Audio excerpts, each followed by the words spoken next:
Halo semuanya, jadi hari ini kita akan membahas terkait topik yang penting banget dan urgent banget, yaitu kekerasan seksual. Kenapa sih topik ini perlu sekali kita bahas? Karena dengan membahas topik ini, kiranya kita bisa lebih mewaspadai dan tahu bagaimana cara mengatasi terkait permasalahan kekerasan seksual yang sering dihadapi oleh masyarakat sekarang. Betul sekali sih. Kenapa Anda? Banyak sekali kekerasan seksual yang terjadi. Bahkan menurut laporan WHO, kekerasan seksual ini meliputi dengan tindakan pemaksaan seperti komentar jahat dan tindakan kekerasan seksual yang tidak diinginkan. Ya, betul sekali. Kasus kekerasan seksual ini digambarkan sebagai fenomena gunung es, di mana banyak sebenarnya korban, namun mereka takut untuk melapor karena stigma dari masyarakat maupun mereka takut. Sayangnya ada anggapan salah di masyarakat di mana korban dari insiden itu merupakan sumber dari pelecehan seksual. Mungkin karena cara penampilan mereka dan juga cara berpakaian mereka.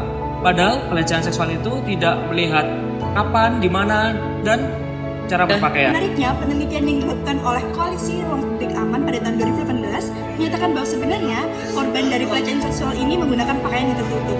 Dengan demikian, kita dapat menyimpulkan bahwa sebenarnya pelecehan seksual ini bisa dilakukan pada siapa saja, kapan saja, dan di mana saja. Dan bukan hanya perempuan saja yang bisa menjadi korban, pria juga dapat menjadi korban. Namun stereotip di masyarakat seringkali menganggap dia tidak mungkin menjadi korban. Hal inilah yang menyebabkan banyak kasus tidak dilaporkan. Padahal penelitian dari Koalisi Ruang Publik Aman menunjukkan bahwa 1 dari 10 laki-laki pernah mengalami kekerasan seksual di ruang publik.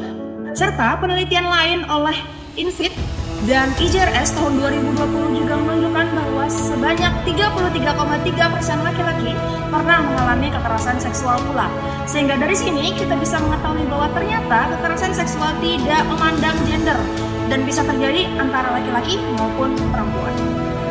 Kekerasan seksual itu tidak terjadi di pendidikan, terutama di universitas. Ironisnya, universitas menjadi salah satu tempat dengan jumlah kekerasan seksual tinggi. Seharusnya universitas adalah tempat yang aman bagi seorang mahasiswa. Namun masih banyak korban yang takut melapor dikarenakan posisi dari pelaku yang sangat berpengaruh di lingkungan kampus dan juga stigma dari masyarakat. Seharusnya korban mendapatkan hak untuk perlindungan secara hukum dan mendapatkan pendampingan. Betul sekali. Berdasarkan Peraturan Menteri Nomor 30 Tahun 2021, korban kekerasan seksual di kampus memiliki hak mendapatkan pendampingan berupa konseling, layanan kesehatan, bantuan hukum, hingga perlindungan atas kerahasiaan identitas mereka.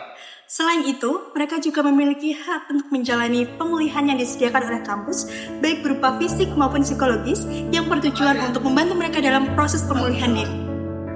Tidak hanya hak korban yang perlu diperhatikan, tapi juga sanksi bagi pelaku.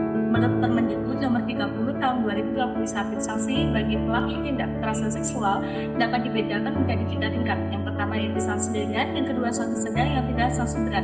Dapat juga berupa teguran hingga pemberhentian pelaku. Dan pelaku wajib untuk melaksanakan program konseling yang diberikan setelah melaksanakan sanksi administratif.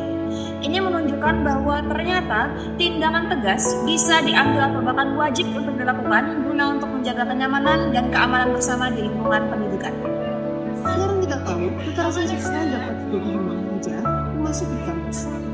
Rendahnya tingkat pengaduan kekerasan seksual menjadi salah satu penyebab besar mengapa masalah kekerasan seksual susah untuk dipecahkan secara menyeluruh.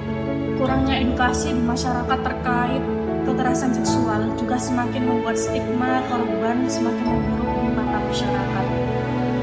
Korban enggan melapor dan enggan untuk berbicara tentang apa yang dia alami. Oleh karena itu, program edukasi seperti ini diharapkan bisa menjadi solusi dari sebuah permasalahan ini. Edukasi yang kita sampaikan meliputi bentuk pelecehan seksual, siapa saja bisa menjadi korban, dan mengapa sangat penting menjaga korban dari stigma-stigma yang salah. Dan program ini memiliki manfaat lainnya, seperti mengurangi stigma negatif pada korban dan juga meningkatkan kesadaran masyarakat untuk dapat menciptakan lingkungan yang aman dan nyaman bagi siapa saja. Media sosial bisa menjadi cara yang paling efektif untuk menyebarkan edukasi terkait pelecehan seksual. Dengan konten yang tepat, kita dapat menjangkau lebih banyak orang dan menyampaikan informasi ini dalam waktu yang singkat. Dengan konten edukatif di media sosial seperti sekarang ini, kiranya dapat membantu kita untuk memahami apa itu kekerasan seksual, apa saja tanda-tandanya, dan bagaimana cara kita merespon ketika kita melihat atau bahkan mengalami secara langsung kekerasan seksual tersebut. Dengan adanya edukasi ini, kami berharap masyarakat lebih peduli dengan keadaan sekitar, peduli dengan kekerasan seksual, dan menangani kekerasan seksual dengan bijak tanpa harus menyalahkan korban.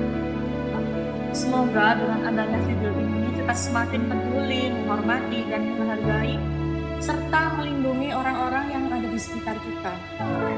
Terima kasih telah menyaksikan video ini. Mari bersama kita ciptakan lingkungan yang aman, nyaman bagi semua.